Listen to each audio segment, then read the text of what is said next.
Where are we at in terms of vehicle digitalization, like right now?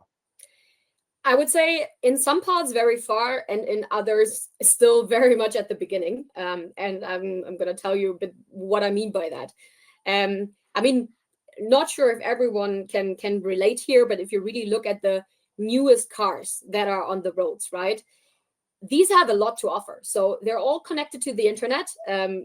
You will probably still remember the time where the first smartphone came out. I think it's probably 2006 or whatever, where you really had those connection to the internet, right? So it happens a lot later with the cars, but we are at that stage now where every new vehicle that is being produced is actually connected, and that itself has like a huge potential. And if you look at the unique characteristics of a vehicle, then you'll also see that there are more than 200 real-time sensor data points, or sensors that are providing data in real time currently to the automotive cloud, but that can be leveraged, right? And that, of course, is only a growing number by day, because if you're thinking about autonomous driving in the future, there's so many sensors that actually are also required to make this happen, that the car is soon providing more than 3 terabytes of data per day, right? So it's just a huge potential per se. And in that sense, the device, so the car as a device, and your kind of digital companion, how we like to call it, then also in the future, has a huge potential.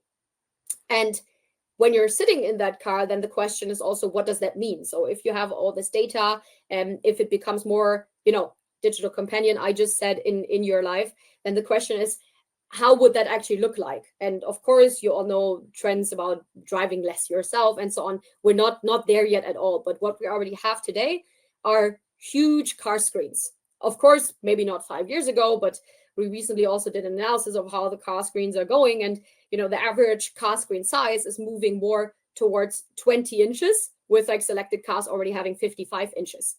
If you compare that with your screen size of your smartphone of like 4 or 5 inches, then of course that's already 10x the size, and offering huge potential to watch something on the car screen, to interact via the car screen, and to just integrate that into your experience.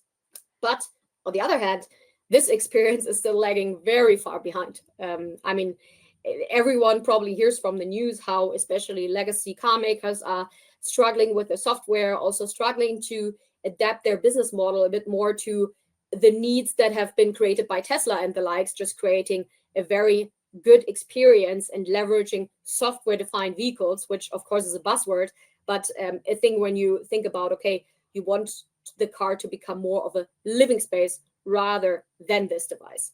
And where we see ourselves now, and of course also where we as Foursquare kind of chime into, is that the UX of the driving experience, driving UX, is still much to be improved, because of course you have the maps, you're also starting to have first app stores in the car, but it's very much in transformation, and of course offering nowhere near as many opportunities as your car would, which is why mirroring solutions like, for example, CarPlay are of course still prominent, even though they actually have very limited integration with the car, also a bit limited UX. You cannot do the same things also on your smartphone, but it's still better than what has been there today. And so there's no great and best solution yet out there, because, as said, it's still very much in transformation.